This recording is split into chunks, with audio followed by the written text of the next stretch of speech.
Olá pessoal, tudo bem?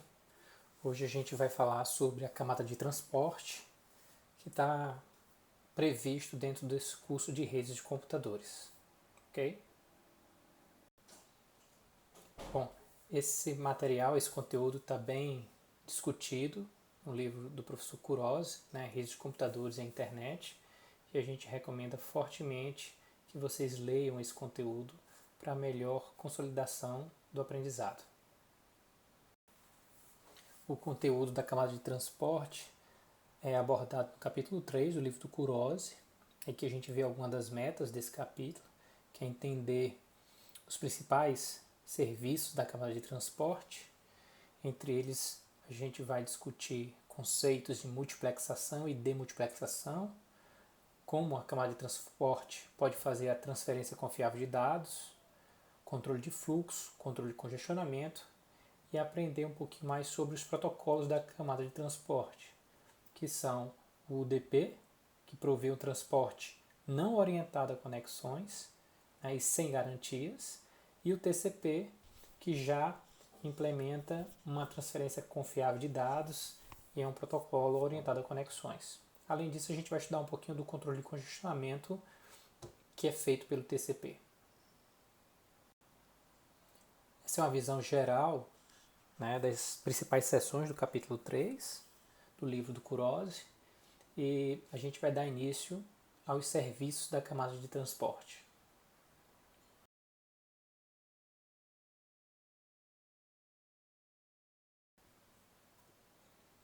Bom, então a gente vai falar um pouquinho sobre os serviços e os protocolos da camada de transporte, né? Vale relembrar que a camada de transporte é implementada apenas nos hosts das redes. A gente já discutiu isso em aulas anteriores, que a rede, né, e a gente olhando para a internet para estudar esses conceitos, a gente pode subdividir a rede em hosts e roteadores. Essa figura, né, à direita, ilustra exatamente exemplos de hosts aqui, onde você tem a implementação das 5 camadas da arquitetura TCP/IP, entre elas a camada de transporte. Já os roteadores, que são dispositivos de núcleo, eles implementam só as 3 primeiras camadas, física, enlace e rede. Percebam que a camada de transporte não é implementada nos roteadores. Tá? Então, dessa forma, a gente pode dizer que a camada de transporte ela oferece um serviço lógico fim a fim. E essa camada ela vai fornecer uma comunicação lógica entre os processos que estão rodando, né, materializando, vamos dizer assim, as aplicações e rodando nos hospedeiros. Então a gente tem um processo, por exemplo, nesse host, aqui no canto superior da tela, que está se comunicando com outro processo que está em outro ponto da rede, né? São dois hosts distantes um do outro, e a camada de transporte provê esse canal de comunicação lógico, fim a fim, aonde através desse canal os processos que rodam a nível de camada de aplicação vão enviar suas mensagens. Então a gente pode dizer que a camada de transporte presta um serviço para a camada de aplicação, transportando dentro dos seus segmentos as mensagens da camada de aplicação. Tá?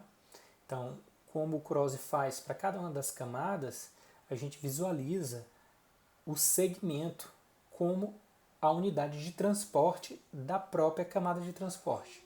Tá certo? Então, as mensagens da camada de aplicação vão ser repassadas para a camada de transporte, encapsulada dentro de segmentos que vão ser transmitidos através da camada de transporte de um lado da rede para o outro lado, né, do host de origem para o host de destino. Ok? E a gente vai discutir ao longo dessa aula, né, e das próximas aulas, diferentes protocolos que estão presentes na camada de transporte da internet, que são o TCP e o UDP.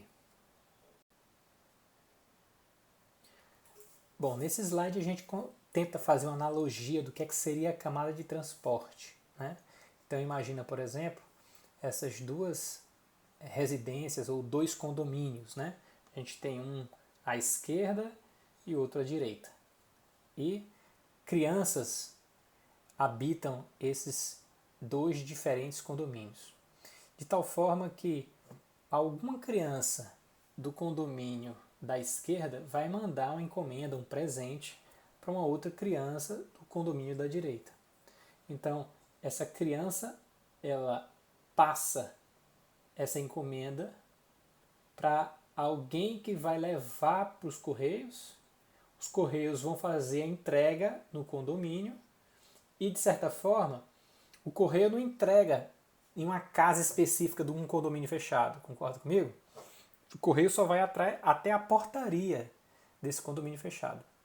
Vai haver um serviço interno dentro do condomínio que vai pegar essa encomenda que chega na portaria, o correio só entrega até a portaria, então o próprio condomínio vai ter um serviço interno que vai pegar essa encomenda da portaria e deixar na casa do morador, nesse caso da criança específica desse condomínio fechado. Tá? Então a gente vai discutir alguns conceitos desse tipo de serviço que a gente chama de multiplexação e demultiplexação na camada de transporte. É importante atentar que nesse processo de comunicação visualizem 2 hosts. Os hosts podem ter vários processos em execução simultaneamente. Né? No host de origem pode estar executando 5 processos e no host de destino executando 4 processos, né? Respeitando os números aí que a gente vê no slide. Veja, quando o host de origem envia segmentos para o host de destino, é importante saber para qual processo, qual dos 4 processos, aqueles segmentos precisam ser entregues. Então, existe todo um processo para fazer essa identificação de qual processo de destino deve ser entregue os segmentos no host de destino, que é exatamente o que está ilustrando aqui. Ó, né? A gente tem uma encomenda que chega no condomínio à direita, essa encomenda tem que ser entregue para uma das crianças. Então tem que ter uma forma de identificar e diferenciar essas crianças. Perfeito?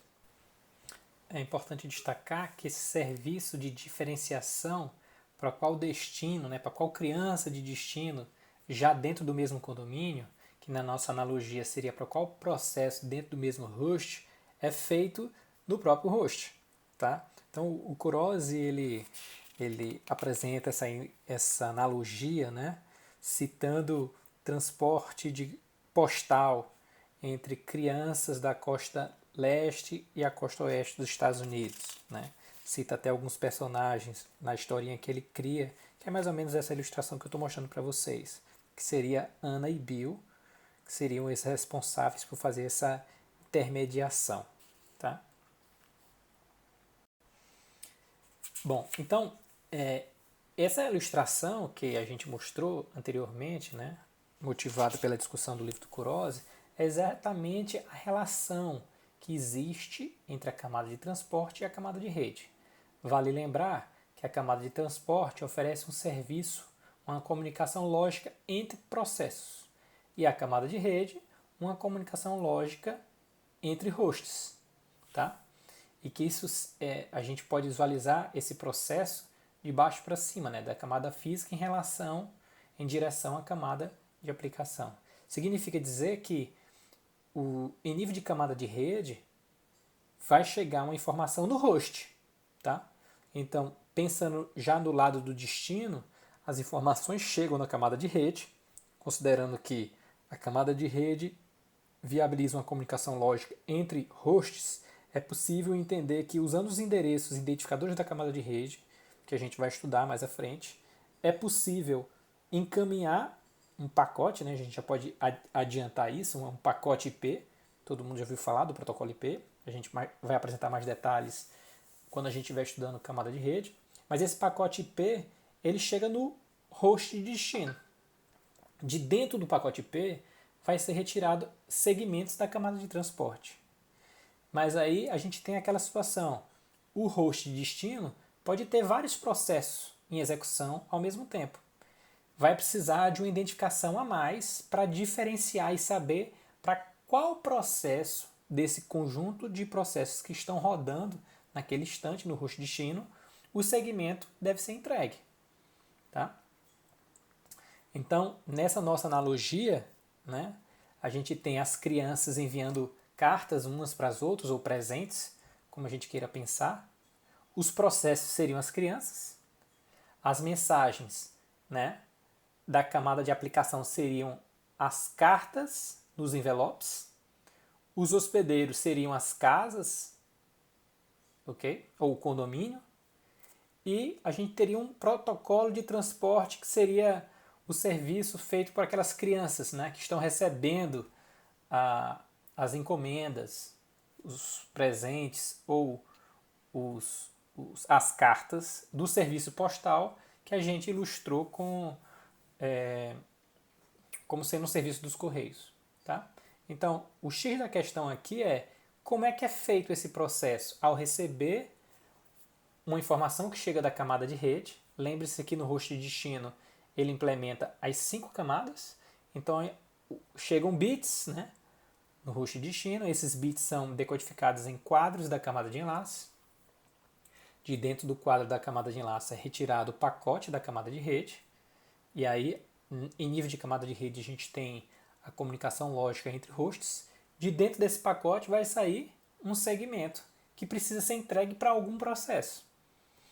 Aí vem a discussão e esse ponto que é exatamente como é feito essa identificação de qual processo deve receber o segmento. A isso a gente chama de processo ou serviço de multiplexação e demultiplexação da camada de transporte. E é um serviço que é feito tanto pelo protocolo TCP como pelo protocolo UDP. Bom, então, protocolos da camada de transporte da internet. A gente tem 2 serviços, como foi ventilado mais no início dessa aula, né? O serviço, ou melhor, 2 protocolos, o TCP, que implementa uma entrega confiável de dados. Esses dados chegam de forma ordenada, né? O protocolo TCP implementa controle de congestionamento, ok? Implementa também controle de fluxo e ele é orientado à conexão, o que significa dizer que antes de qualquer coisa é necessário o estabelecimento dessa conexão, certo? Lembrando que é uma conexão lógica, tá? Já o UDP, ele não provê um serviço de entrega confiável de dados e também não é ordenado. O UDP é um protocolo bem mais simples, tá? E também não tem garantias, né? Daí dizer que ele não tem frescuras, vamos dizer assim. Ele não acrescenta muita coisa em relação ao protocolo IP que roda na camada de baixo, tá? Insisto, não tem garantias com relação a atraso e não tem garantias de largura de banda mínima. Notem que nenhum desses serviços, garantia com relação a atraso, garantia com relação à largura de banda, esses são serviços que a arquitetura da internet não consegue garantir, não provê esse serviço. Não fazer confusão. A entrega confiável de dados do TCP é simplesmente a implementação de mecanismos para saber se o que foi enviado chegou ao destino. Caso não tenha chegado, ele reenvia. Mas isso não pode ser traduzido em garantir largura de banda ou ter garantias com relação a atraso mínimo ou máximo. Certo? É importante deixar isso claro.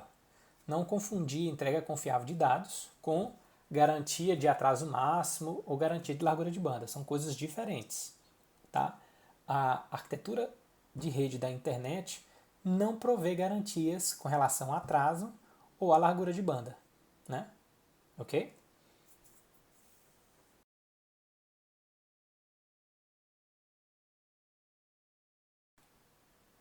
Então, vamos pontuar alguns conceitos, né, terminologias para a gente entender esse processo de multiplexação e demultiplexação. Tá? Aqui a gente tem, numa figurinha abaixo, a visualização de 3 hosts, né? Primeiro, segundo e o terceiro host. Tá? Observe que a gente tem um processo P3 rodando no primeiro host, 2 processos que estão rodando simultaneamente no segundo host, processo P1 e processo P2, e a gente tem um processo P4 rodando no terceiro host. Tá? Então, o que é a demultiplexação?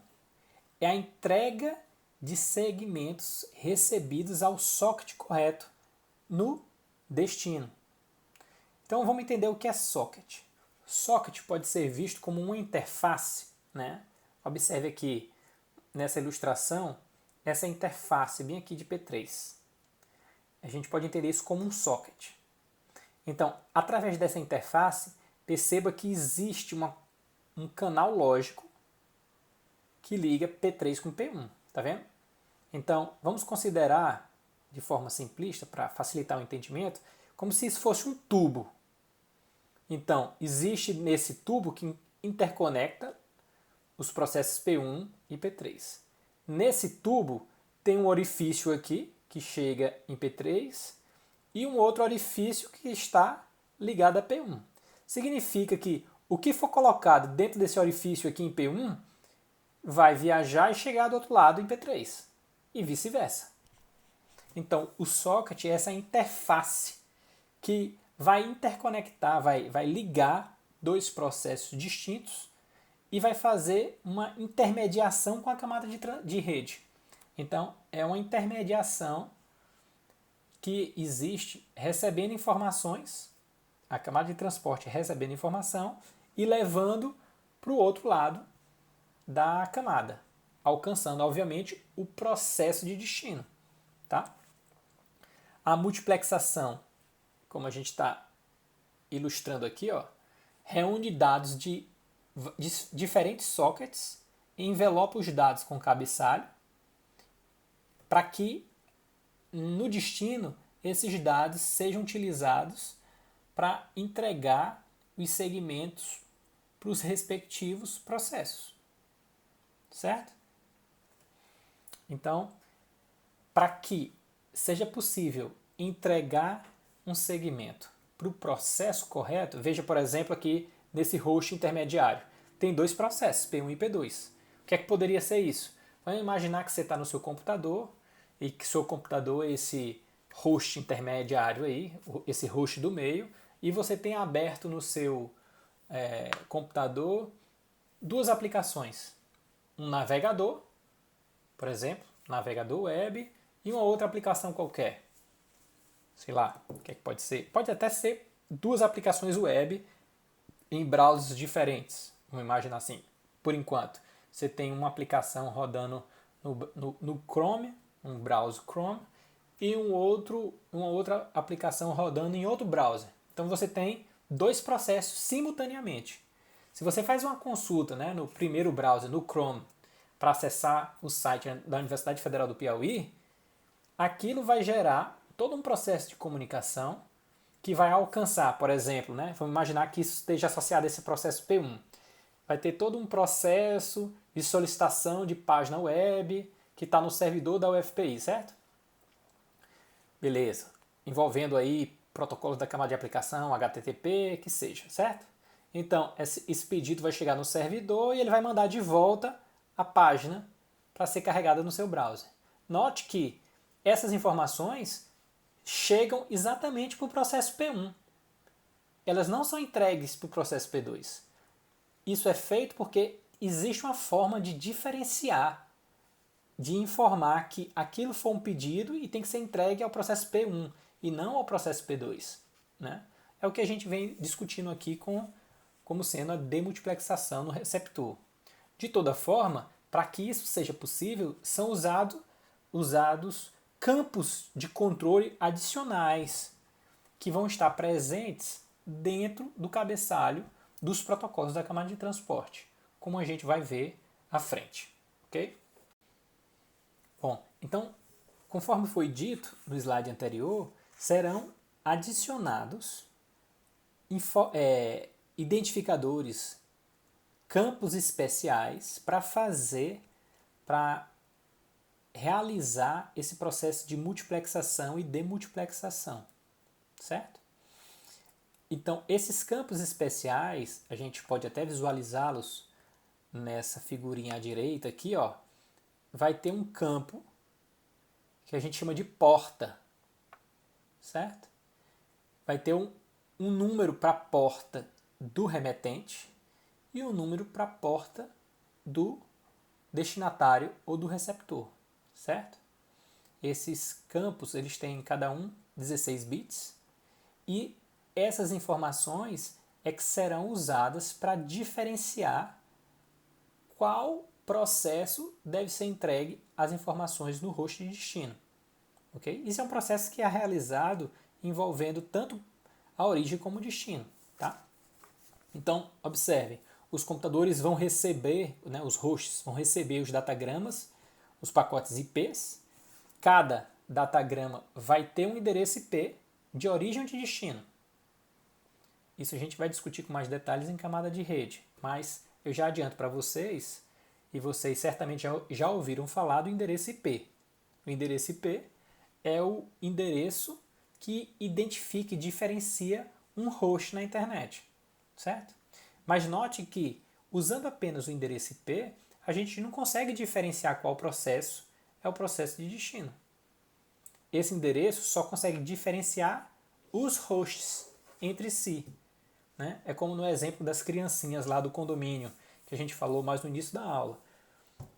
A camada de rede seria, em analogia, o serviço dos correios, que só entrega a encomenda na portaria, né, do condomínio.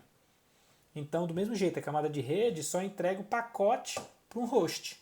Como é que vai ser feita a entrega para o processo destino, considerando que o host de destino tem mais de um processo, certo? Então, cada datagrama transporta um segmento da camada de transporte e esse segmento vai conter, como a gente vem mencionando, campos especiais que a gente chama de porta, porta de origem, porta de destino, e esses números vão ser utilizados para fazer essa diferenciação. Ok? O hospedeiro, né, o host, ele vai interpretar, vai fazer a diferenciação, né, multiplexação ou demultiplexação, usando exatamente essas combinações de endereço IP e número de porta, para saber para qual socket entregar aquela informação que acabou de chegar, certo? Existe uma diferença, né, entre a multiplexação e a demultiplexação que é feita entre o protocolo UDP e o protocolo TCP. O processo de multiplexação e demultiplexação é ligeiramente diferente. Então a gente precisa estudar, né, analisar, entender essas duas realidades diferentes. Então vamos primeiro falar aqui como é que acontece a demultiplexação não orientada à conexão, que seria no caso do UDP. Né? Então, primeiro vai ser criado um socket e a ele vai ser associado um número de porta. Observem aqui, ó, uma ilustração, né? Um exemplo de criação de um novo socket, está vendo? Né? Está escrito aqui em Java, mas poderia ser em qualquer linguagem. Aí é só a questão de você descobrir qual é a API que você cria um novo socket. Perfeito? E aqui a gente tem um segundo exemplo, né? um segundo socket que foi criado usando outro número de porta. Note que se a gente usa esse número de porta para fazer a diferenciação, certamente o sistema operacional não vai permitir que sejam criados vários sockets com o mesmo número de porta. Tá? Ok? Então, para o UDP, o socket UDP, ele vai ter um identificador composto, que é o endereço IP de destino e o número de porta de destino. A composição desses dois números vai criar uma chave que vai diferenciar tudo aquilo que chega. Lembra que a gente está falando de demultiplexação, né? Chegou um segmento num host. Esse segmento é do protocolo UDP, então ele vai pegar o endereço IP de destino mais o endereço da porta de destino e vai buscar o socket identificado por essa dupla, né, essa tupla. Perfeito? Quando o hospedeiro recebe um segmento DP, ele vai verificar o número da porta de destino do segmento e encaminhar o segmento DP para o socket associado com aquela porta. Note que o endereço IP de destino já vai ser usado para que o o pacote IP chega em o host destino. E uma vez chegando no host destino, ele utiliza o número da porta de destino para fazer a diferenciação de para qual processo de destino vai ser entregue o segmento DP.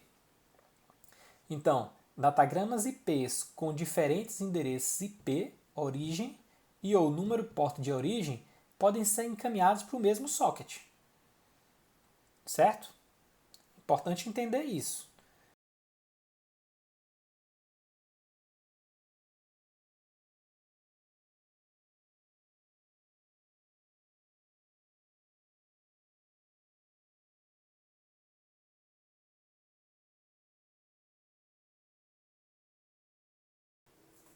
Então vamos tentar fazer uma ilustração aqui. Ó. Observe, aqui a gente tem um servidor, né, que está rodando um processo. Obviamente, na programação, né, desse processo foi criado um socket que vai ficar aguardando a chegada de um segmento UDP. Perfeito? Esse socket foi criado na porta 46.428, tá? 46.428. E ele tem o endereço IP dele, perfeito?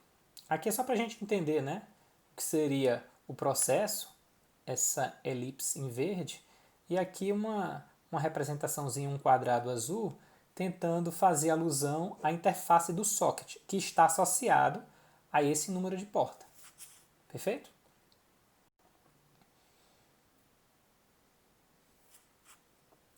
Então, aqui ó, a gente tem o mesmo cenário, só que além da visão do servidor, a gente está observando um cliente, certo?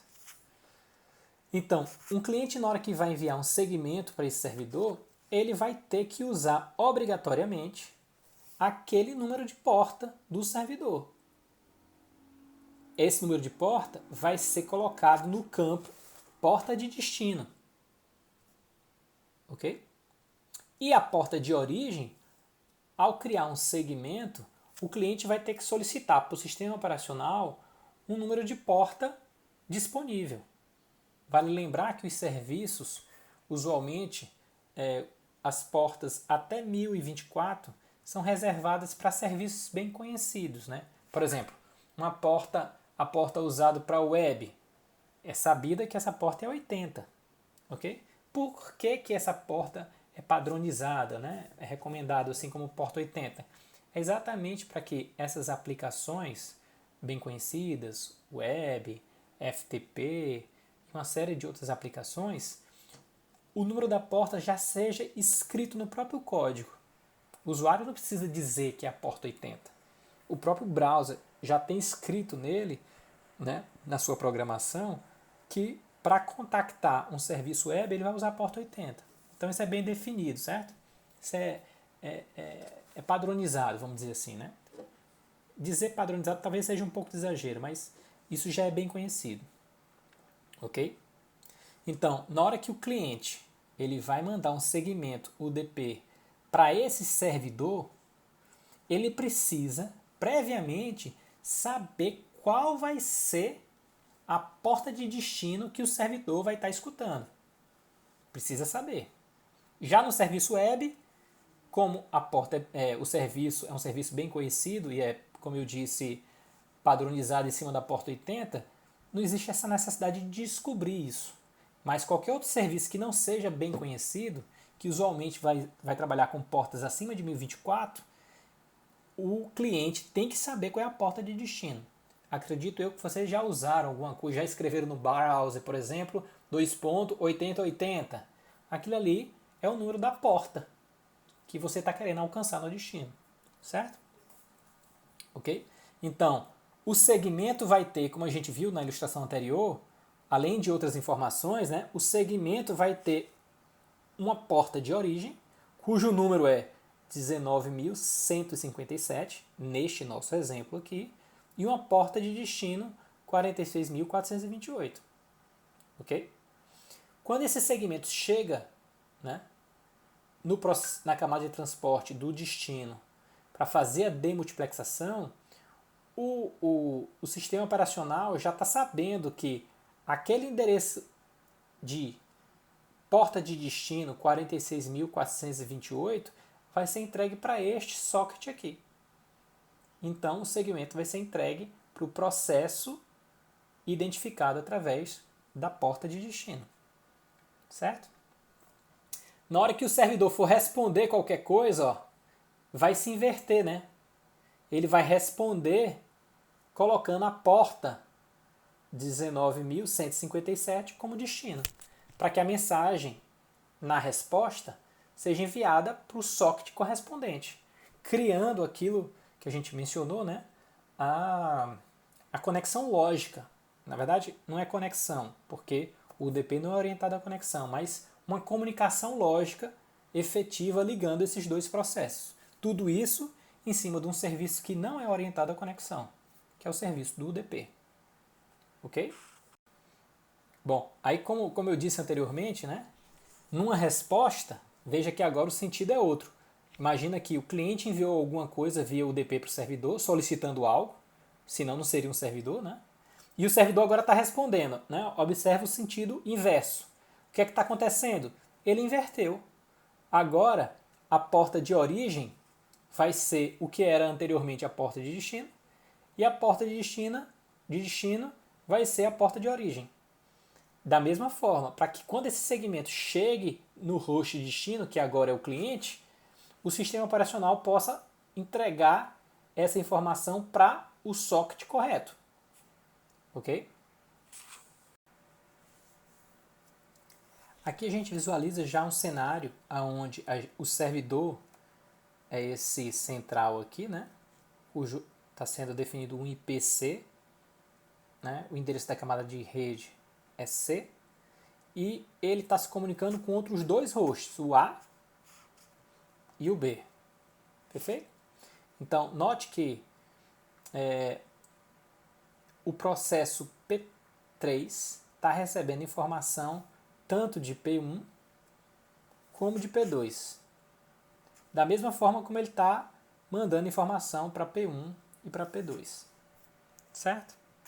Então, como o processo P3 está usando o serviço do protocolo UDP e ele só é baseado em endereço IP de destino e porta de destino, certo? P1, aqui nessa ilustração, está enviando porta de destino 6.428. Observe que a porta de destino é a mesma de P3, tá? E o P2 também está enviando na mesma porta de destino, 6.428, tá? Significa dizer que nesse caso a gente tem processos diferentes enviando informações para o mesmo socket, né? O que vai definir o destino P3 aqui, ou melhor, que P3 vai receber alguma coisa, vai ser o seguinte identificador, lembra? Endereço IP de destino é o C. A porta de destino é 6.428. Então, o que for para destino, C, porta destino 6.428, vai ser entregue para esse processo que está associado a esse socket, né? Ok? Vale destacar que esses segmentos enviados pelos processos P1 e P2 só vão chegar em P3 se o endereço IP de destino for o C, ok? Então, endereço IP de destino é usado em nível de camada de rede, o pacote chega ao host identificado por C, e depois vão ser analisados os endereços de porta de destino. Tudo aquilo que for porta de destino 6.428, que já chegou em C, então vai ser entregue para P3. Tá? Agora, a demultiplexação do serviço orientado à conexão, que é o processo feito pelo protocolo TCP, já é diferente. Observem que o socket TCP ele vai criar um identificador que vai ser a junção de 4 informações, né, desta quádrupla aqui, certo? IP de origem, número de porta de origem, IP destino e número de porta de destino. Então, o que vai identificar o socket são esses 4 campos aqui. Essas 4 informações juntas vão identificar o socket de destino. O receptor, portanto, ele vai usar esses 4 valores para saber direcionar o segmento TCP para o socket apropriado, né? Significa que o servidor pode dar suporte a muitos sockets TCP simultâneos. Cada socket é identificado pela sua própria quádrupla e os servidores web eles têm sockets diferentes para cada conexão cliente, ok? Aí vale lembrar a questão lá do HTTP não persistente. Obviamente, ele vai ter sockets diferentes para cada pedido, né? Essa é uma opção de de funcionamento do protocolo HTTP, da camada de aplicação, que ele pode ser persistente ou não persistente, né? No não persistente, ele tem que abrir uma nova conexão a cada envio de objeto, certo? Significa dizer que se o HTTP for não persistente, ele vai ter que estar trabalhando com diferentes conexões, o que significa diferentes sockets, ok? Aqui a gente visualiza o processo de estabelecimento de conexão para a criação do socket que vai atender ao funcionamento daquela conexão que foi criada, tá? Então, vamos visualizar o seguinte. Imagina só um cliente que ele vai solicitar um estabelecimento de conexão TCP com o servidor. Observem aqui, é muito importante chamar a atenção, que a gente tem 2 sockets, certo? Um socket que vai ser utilizado para receber pedidos de estabelecimento de conexão e ao receber esse pedido e ao criar uma conexão, ele cria um novo socket que vai ficar atendendo a todos os pedidos que viajarem dentro dessa conexão lógica aqui, ó, certo? É importante chamar a atenção que no pedido de estabelecimento de conexão, o cliente, ele, ao criar o segmento que vai solicitar o estabelecimento de conexão, ele vai... esse é um segmento especial, a gente vai discutir isso mais à frente, mas vai ter um bit setado como 1, o bit que representa o pedido de estabelecer uma conexão, certo? Que é o que está mostrando aqui nessa primeira setinha. Então, chega esse bit no socket que tem... Perdão, o bit não. Chega o pacote, né, o segmento, pedindo abertura de conexão, o que significa dizer que ele vai ter o bit 1 para pedido de estabelecimento de conexão, e o servidor vai criar um socket e vai associar esse socket àquelas 4 informações que a gente citou há pouco. IP de origem do cliente que solicitou a conexão, porta de origem utilizada pelo processo do cliente, IP de destino, que é o IP do servidor, e a porta do servidor, né? Tá certo? Então, depois esse socket é criado exatamente tendo como identificador esses 4 elementos: IP de origem destino e porta de origem destino. Certo? Esse servidor, por exemplo, um servidor web, cada conexão TCP pode possuir um socket independente, ok? E o socket pode ser gerado por um novo processo ou por uma nova thread. A gente vai ver uma ilustração mais à frente, ok? Então, assim, importante destacar. Existe um socket que recebe o pedido de conexão TCP e ele cria um socket para cada conexão diferente. Observe que cada conexão diferente vai ter um IP do cliente diferente e uma porta de origem do cliente diferente, certo? Vamos analisar esse exemplo aqui, ó. Observe, servidor com 3 processos, P4, P5 e P6, e 2 clientes.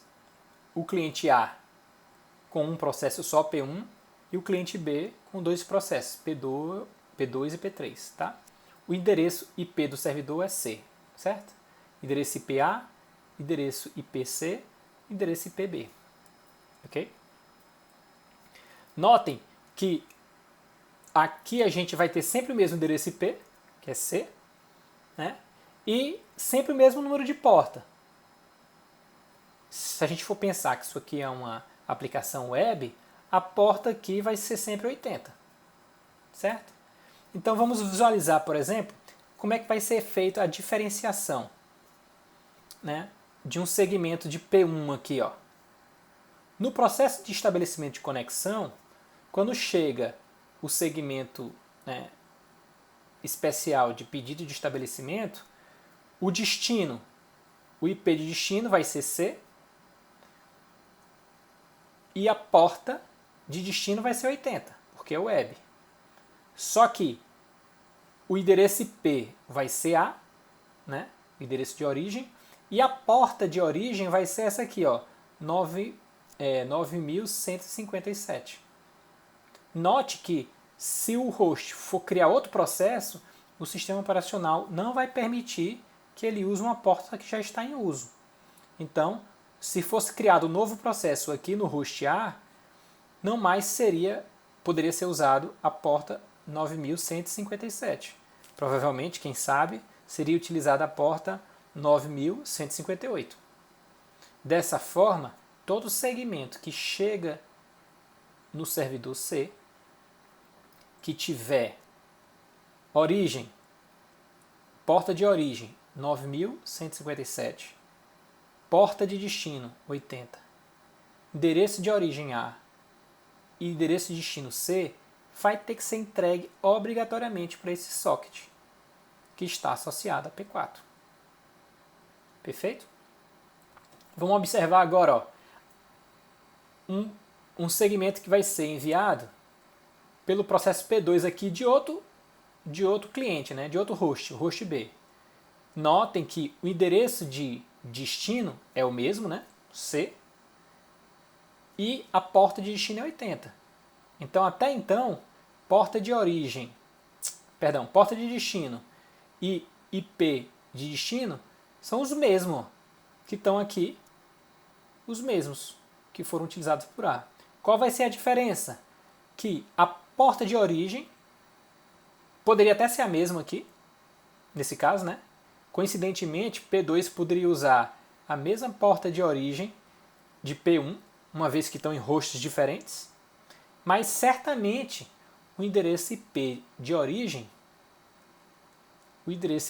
vai ser diferente, que é B. Então, qualquer segmento que chegue para o servidor contendo essas 4 informações, seguindo rigorosamente esses valores, vão ser entregues ao processo 6.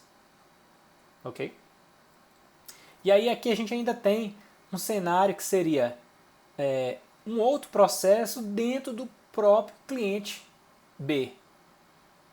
O que é que a gente imagina? Ó, certamente o endereço IP de origem vai ser o mesmo, né?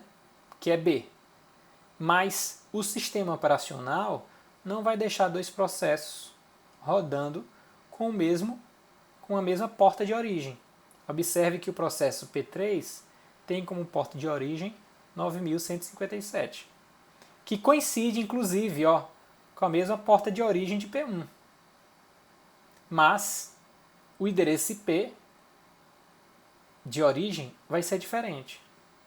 Então, dessa forma, trabalhando com esses 4 elementos, par de porta, origem e destino, e par de endereço IP, origem e destino, é possível fazer a diferenciação de cada uma das conexões, sejam de hosts diferentes ou de processos diferentes no mesmo host. Ok?